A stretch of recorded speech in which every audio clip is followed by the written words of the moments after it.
Yo, halo guys, gue Tegar. Di sini kita sedang berada di Kopeng. Hari ini kita akan wawancara ke seseorang pengusaha bibit. Oke, langsung saja.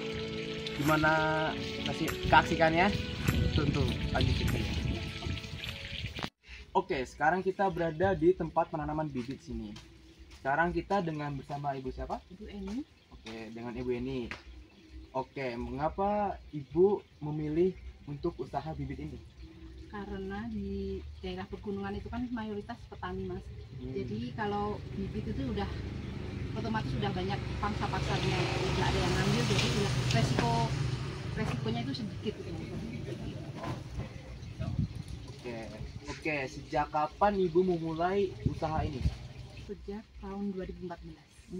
Main lama juga ya. Lama. Oke, kira-kira berapa modal ya Bu, untuk mulai usaha bibit ini? Kalau modal nggak bisa langsung ya, Mas. Soalnya kan ada modal dari tempat kayak bikin greenhouse-nya gini, modal bibit itu, jadi kira-kira kalau modal awal sekitar.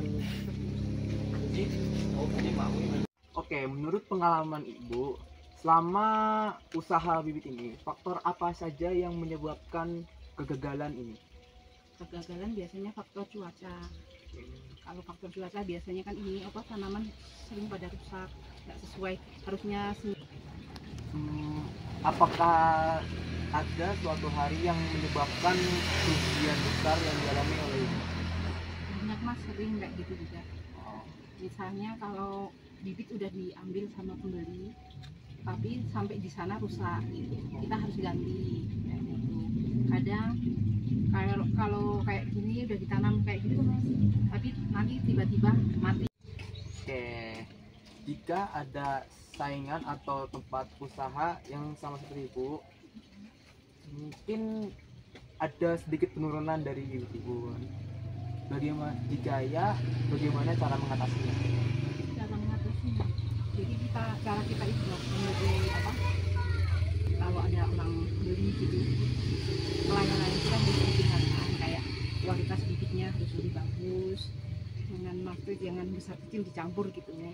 Terus sama pelanggan juga kita harus lebih ramah gitu kan, soalnya kalau nanti orangnya ramah otomatis balik lagi gitu kan, cari tempat yang lain. Terus bibitnya bagus juga otomatis balik lagi.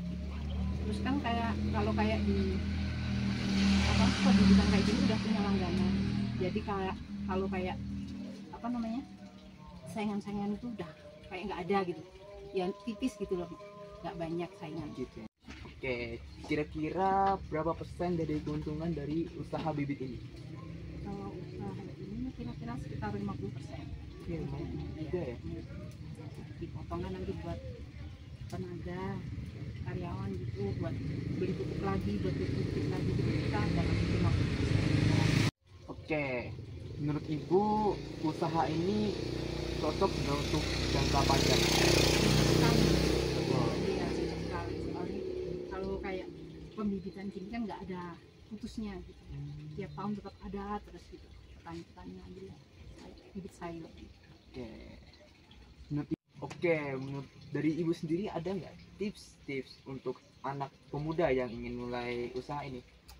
Ya, tipsnya itu aja, Mas, harus mau belajar, mau konsisten, sama mau tahan banting gitu. Soalnya kayak gini kan harus kuat mental, Mas. Agak kerja keras juga, soalnya kerjaannya itu berat gitulah. Masih kerjaan berat kalau petani. Apa pelajaran penting selama ibu menjalankan usaha ini? Banyak, Mas, memberi pelajaran. Salah satunya adalah pentingnya memahami siklus pertumbuhan tanaman dan pasar. Selain itu, bisnis ini juga mengajarkan tentang manajemen keuangan, pentingnya bibit yang berkualitas, dan pentingnya menjaga hubungan baik dengan para pelanggan kita. Berarti harus pintar menganalisis tentang bibit juga. Iya, harus tahu bibit mana yang baik, yang bagus yang mana. Oke, makasih Ibu sudah mau menerima wawancara dari saya. Sukses selalu dalam usaha ini, Ya, Ibu. terima kasih. Ya, makasih. Sama-sama. Oke guys, mungkin segitu aja wawancara kita hari ini. Mohon maaf jika ada salah kata. Saya Tegar.